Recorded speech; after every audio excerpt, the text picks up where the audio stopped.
2 Kings chapter 8.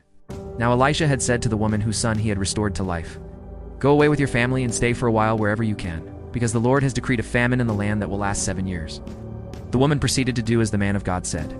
She and her family went away and stayed in the land of the Philistines 7 years. At the end of the 7 years, she came back from the land of the Philistines and went to the king to beg for her house and land.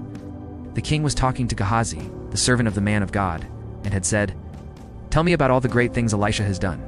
Just as Gehazi was telling the king how Elisha had restored the dead to life, the woman whose son Elisha had brought back to life came to beg the king for her house and land. Gehazi said, "This is the woman, my lord, the king.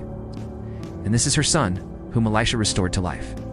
The king asked the woman about it, and she told him. Then he assigned an official to her case, and said to him, "Give back everything that belonged to her, including all the income from her land from the day she left the country until now." Elisha went to Damascus, and Ben Hadad, king of Aram, was ill.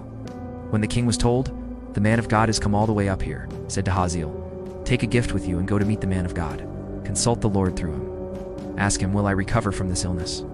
Hazael went to meet Elisha, taking with him as a gift 40 camel-loads of all the finest wares of Damascus. He went in and stood before him and said, "Your son Ben Hadad, king of Aram, has sent me to ask, 'Will I recover from this illness?'" Elisha answered, "Go and say to him, 'You will certainly recover.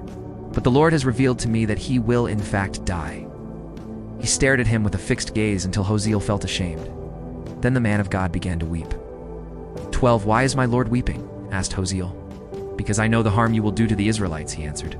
"You will set fire to their fortified places, kill their young men with the sword, dash their little children to the ground, and rip open their pregnant women." Hazael said, "How could your servant, a mere dog, accomplish such a feat?" "The Lord has shown me that you will become king of Aram," answered Elisha. Then Hazael left Elisha and returned to his master. When Ben Hadad asked, "What did Elisha say to you?" Hazael replied, "He told me that you would certainly recover." But the next day he took a thick cloth, soaked it in water, and spread it over the king's face, so that he died. Then Hazael succeeded him as king. In the 5th year of Joram, son of Ahab, king of Israel, when Jehoshaphat was king of Judah, Joram, son of Jehoshaphat, began his reign as king of Judah. He was 32 years old when he became king, and he reigned in Jerusalem 8 years. He walked in the ways of the kings of Israel, as the house of Ahab had done, for he married a daughter of Ahab. He did evil in the eyes of the Lord. Nevertheless, for the sake of his servant David, the Lord was not willing to destroy Judah.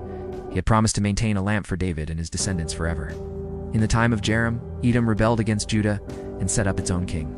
So Joram went to Zair with all his chariots. The Edomites surrounded him and his chariot commanders, but he rose up and broke through by night. His army, however, fled back home. To this day, Edom has been in rebellion against Judah. Libnah revolted at the same time. As for the other events of Joram's reign and all he did, are they not written in the book of the annals of the kings of Judah? Joram rested with his fathers and was buried with them in the city of David. And Ahaziah his son succeeded him as king. In the 12th year of Joram, son of Ahab, king of Israel, Ahaziah, son of Joram, king of Judah, began to reign.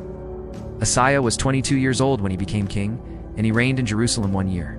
His mother's name was Athaliah, a granddaughter of Omri, king of Israel. He walked in the ways of the house of Ahab and did evil in the eyes of the Lord, as the house of Ahab had done, for he was related by marriage to Ahab's family.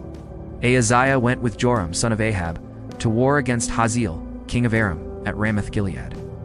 The Arameans wounded Joram. So King Joram returned to Jezreel to recover from the wounds the Arameans had inflicted on him at Ramoth in his battle with Hazael, king of Aram.